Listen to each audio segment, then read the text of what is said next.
In this episode, we talk about how India's first international university, the South Asian University, is dealing with shortages of funds. We also talk about a new scheme that will be launched by the Prime Minister today, which will provide drones to women self-help groups. But first, we talk about Uttarakhand. Hi, I'm Utsa Sarmin, and you're listening to Three Things, the Indian Express news show.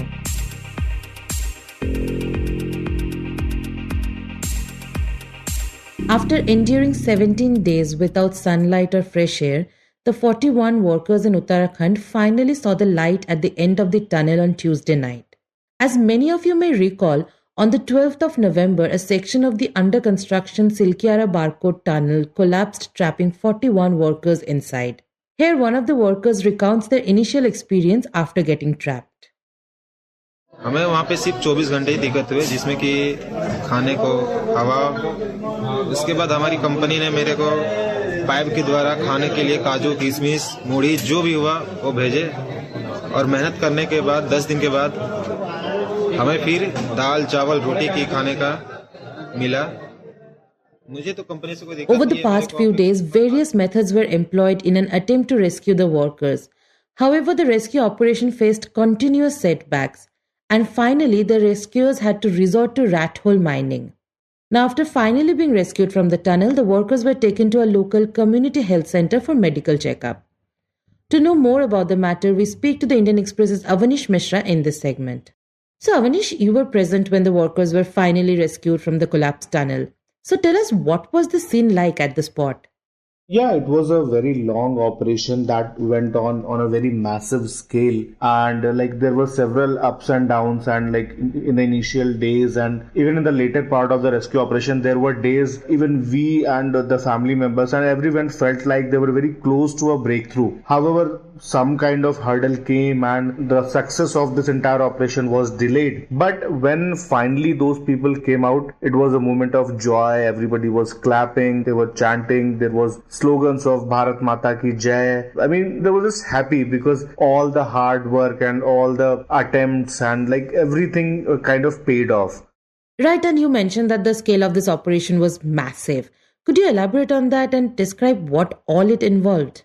Yeah, it was a really big operation that went on for over 17 days, and according to government data, there were around 652 government employees deployed in this rescue operation. This included 189 from the police department, over 100 from the health department. Then there were also employees from the ITBP, the NDRF, the SDRF, the Uttarkashi Jal Sansthan, electricity department, and also the BRO. And other than that, there were several private agencies also. There is Yuga Engineering, which was constructing this bridge. Then there is NHIDCL. Then there is also the company that provided the American auger machine. It was a trenchless engineering. And other than that, ONGC was involved. The RVNL was involved. The SGVN was also involved in this, because after the initial hurdles, they were trying to work on 5 different fronts. So definitely there was a big need that several organizations come together and they all work in coordination to make sure that this gigantic operation could be successful. Right, and talking about these hurdles that were seen during the initial stage of the operation, could you walk us through the challenges the rescuers faced during this time? Yeah, so this incident happened on the day of Diwali, which was 12th of November. And for the initial 2 days, they failed to understand the whole magnitude of the debris which had blocked the exit to the tunnel. And that is why in the initial few days, they tried to use heavy excavators, the JCB machines and all, to kind of clear the rubble and create a path for the workers to come out. However, soon they realized that it was not going to work, and then an auger machine was called from Dehradun, but that machine was not that powerful, and that is why another much bigger and much powerful machine was called from Delhi. It was an American auger machine, and that started working. Then again there were some issues because after around 24 meters the machine got stuck. It was removed, and there were also some chances that there might be a further collapse, so the tunnel was further strengthened, and at several points, I mean, there were some challenges faced in form of either iron girders or a heavy rock or something. But finally, when they were very close to a breakthrough, the blade of the machine broke, and then finally they decided that okay, now we have just like few meters remaining, so maybe we can do it manually. And finally, that was what brought us success. Yes, and this manual drilling is called rat hole mining, right? Can you tell us what that is and how did it help?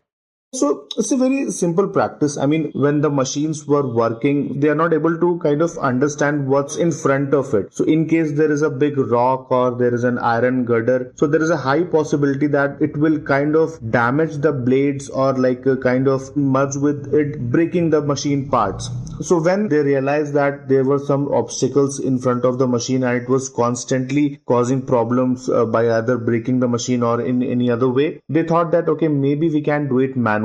So rat hole mining was the best option. So what happens in this is that the workers had to enter in that 800 wide pipe and dig or remove the muck manually. So when they are doing it by their hands, they can easily understand what's in front of them and kind of make the plans accordingly. And I also think that they were slightly lucky that because they were in the last phase of the rescue operation, there were just few meters remaining. So they were kind of able to do it manually. But if there were more debris, then it would have been a bigger challenge. Right, and Avaneesh, you have reported that as soon as the workers emerged, they were taken to a hospital. Now, what were the medical concerns, considering they were trapped in a tunnel without sunlight or fresh air for 17 days? Yeah, we were wondering that how they might be surviving, what would be their mental state, and for the initial few days they were not getting proper food. They were just kind of living on dry fruits and like chana and everything. However, the one good thing was that these were workers who were already accustomed to working in tunnels. So probably that was a reason, or maybe they were just resilient and like very strong minded. But according to what the administration and what even Chief Minister Pushkar Singh Dhami said, and what we can also see in the videos and the footages coming out during the rescue operation, that they were looking fine, they were looking happy, and they were excited to come out. It did not look like they were kind of having any physical or any emotional or mental problems, and that is a very good sign. However, just to make sure they are perfectly fine, they were initially sent to Chilianisol CHC. From there they have been airlifted to AIIMS Rishikesh, where there will be further checkup, and only after that they will be allowed to go back to their houses. And do we know anything about how the workers were passing the time while they were waiting to be rescued? I haven't talked to them personally yet because obviously they are under medical supervision. But we were talking to several officials, and some of them told us that they were playing Ludo on their mobile phones or talking among themselves. There was one instance when initially a team from another state came to talk to the workers from their state, and those people who were inside, they informed that okay, those 5 or 6 people, they have gone on a long walk, because there was a buffer zone of around 2 meters inside the tunnel. I mean, because there was a larger group trapped inside the tunnel, they had like a lot of things to do. But even then, we should not forget the fact that they were trapped inside a closed space for 17 days where they did not have any fresh air or sunlight. So that was a big challenge. And Avaneesh, all of the trapped laborers are migrant workers. Talk about the kind of help their respective states are extending at the moment. I mean, we do not have any official confirmation yet, but some are thinking that maybe they'll use the airways to kind of bring them back to their respective states. But all of these things will happen only after they are out from the medical supervision, where they are kept for at least 1 or 2 days. So only after that there'll be a decision on what will happen next. But as of now, the Uttarakhand government has already announced a monetary help of rupees 1 lakh, and they are also requesting the NHIDCL to make sure that they get a paid leave of at least 15 days so that they can take rest and go back to their houses and kind of, they deserve this. And next we talk about the significant funding challenges faced by a university in Delhi. South Asian University, or SAU, which is India's first international university located in Delhi, was established in 2010. The university came to being after all the members of the South Asian Association for Regional Cooperation, or SARC, signed an agreement to pool their resources for creating and operating the institution. However, the Indian Express has learned that for the past few years, the SAU has been grappling with a severe shortage of funds. And a primary reason behind this shortage is the geopolitical dynamics of South Asia. To know more about this issue and how the university is dealing with this crisis, we speak to the Indian Express's Vidheesha Kuntamalla in this segment. So Vidheesha, can you first tell us what was the idea behind establishing the South Asian University? So the basic vision behind the establishment of South Asian University was that it was supposed to be this unique academic experiment that involved all 8 SAARC countries pooling in their resources to create this world-class university in New Delhi, which was supposed to be India's first, which still, of course, it still is India's first international university. And this came up via an intergovernmental agreement signed during the 14th SAARC summit by all the SAARC nations, which include Afghanistan, Bangladesh, Bhutan, India, Maldives, Nepal, Pakistan, and Sri Lanka. And how were the expenses for the university divided between the SAARC countries?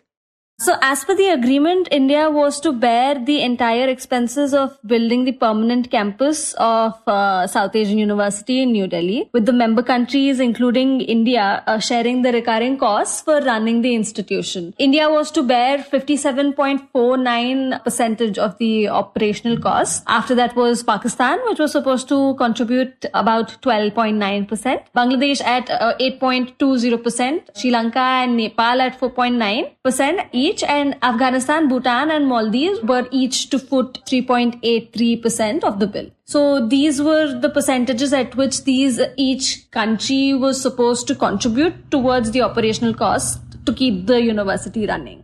So we understand that the university had sent an SOS to the center due to severely depleted funds. Could you tell us what had happened and how severe the situation is? So the university in its first phase, which is from the time of its establishment in 2010 to 2018, it had regular contributions from all the member nations. Everybody was regularly paying. But again, in case of Pakistan, they owed the university about around $7 million, out of which 0.43 is still pending. So there was no irregularity in payments by member nations except for Pakistan. So there was no problem in the first phase. The real problem started off in 2019 in the second phase of the functioning of the university, where a few of them stopped paying in 2020, a few in 2021, a few in 2022. India owes like 57% of the operational costs. So after India, it was Pakistan which held the larger percentage, which was around 12% of the operational costs. So in Pakistan's case, as per the records that we have accessed, Pakistan hasn't been contributing since the year 2019. So yeah, the irregular payments towards operational costs was sort of forced the university to start using funds from their corpus, which is supposed to be the emergency fund for every university. And we understand that geopolitics is at play here, due to which there is a severe shortage of funds, particularly in the context of India-Pakistan ties. Can you elaborate on how this dynamic led to this situation? So relations between the two nations nosedived sharply after the Mumbai terror attacks. While the BJP-led government reached out to Pakistan in 2014, things took a turn for the worse following the terror attacks in Uri, Pathankot and Pulwama, and the 2019 revocation of Jammu and Kashmir's special status. The frozen ties have meant the SAARC grouping has not been able to hold a summit in Pakistan since 2015 that has cast its shadow on SAU in a way and other such cross-border initiatives. Right, and can you tell us if geopolitics or any other issue also affected other countries' contributions? So COVID was one of the biggest reasons why most of the countries COVID of course was one of the biggest reasons for irregular contributions, where irregular contributions started off in 2020. But for the story, when we reached out to several governments, we haven't received any particular responses. But we have learned in Sri Lanka's case that COVID did play a huge role. And also Sri Lanka went through their own economic crisis in their country where their government fell. So these were two reasons why in Sri Lanka's case, they couldn't make the payment as they were going through their own financial crisis. In case of other countries, we really couldn't get back a solid answer as to why there hasn't been any contributions. Well, Nepal, on the other hand, we have learned that, Nepal, Bhutan are two countries which have been contributing regularly, but these two nations just haven't contributed in 2022, the final leg of the financial payments, the interim budget. So Nepal, again, sources had also told us that they were in the middle of completing their procedure and giving their payments. So yeah, there's no solid answer as to why other countries haven't been paying except for these ones. Right, and Vidisha, you have reported that the institution's popularity has decreased in the last few years as well. Could you tell us why that has been the case?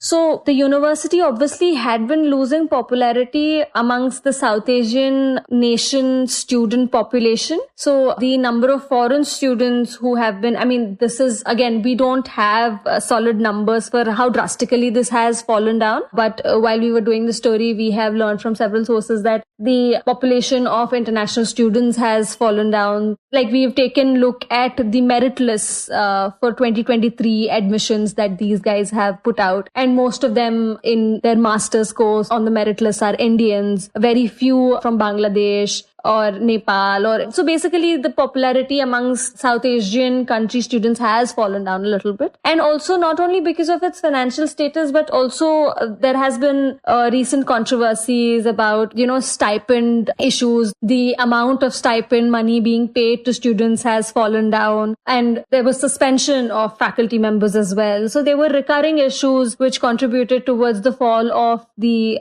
popularity of the institution. And do we know what the SAU is doing to mitigate this financial crisis? We have not really gotten a solid answer again from SAU when we reached out to them as to how they plan on mitigating this. So there's no solid answer from this. But yeah, we have learned from several government sources that the government of India, the center is doing everything that it can to keep the university pushing, because our country has been regular in contributing its share of funds towards the operational costs of this university. But yeah, there's no answer on SAU's behalf as to how they're going to manage this and mitigate this. Right, and you have mentioned that SAU had reached out to the center for this. Do we know whether it received any response from them? So South Asian University has requested about 60 crores for the year 2022 to 23. When it reached out to the center, it had also mentioned in its letters to the center that they are not expecting any funds from any other countries. And it has also asked the MEA to sort of intervene and request other countries to make their payments. But the MEA in return for the year 2022 had sanctioned about 43 crores, out of which we know that 30 have been released so far. So they are making do with the 30 crores that our country has released so far. We are not sure whether the remaining 13 crores out of that 43 has been released yet or not. But yeah, for now, they are making do with the 30 crores of what our country has given. And I think, again, we don't have an up-to-date real-time status of whether other countries have processed their payments yet or not.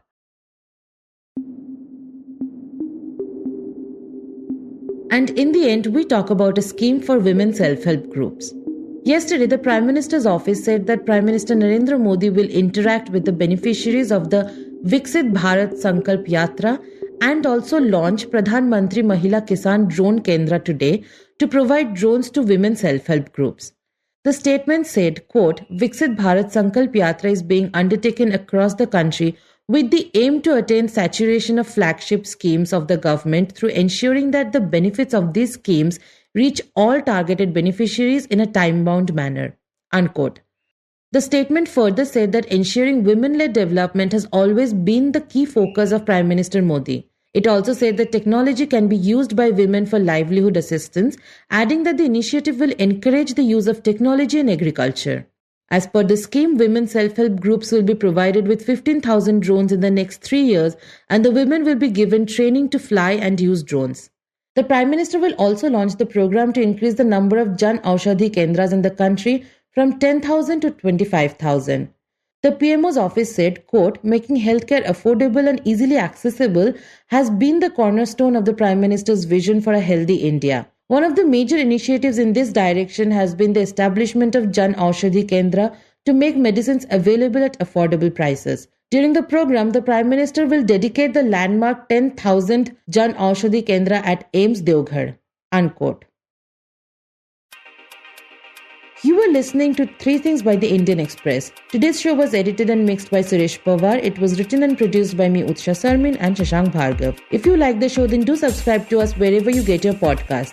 You can also recommend the show to someone who you think will like it and share it with a friend or someone in your family. It's the best way for people to get to know about us. You can also tweet us at Express Podcasts and write to us at podcasts@indianexpress.com.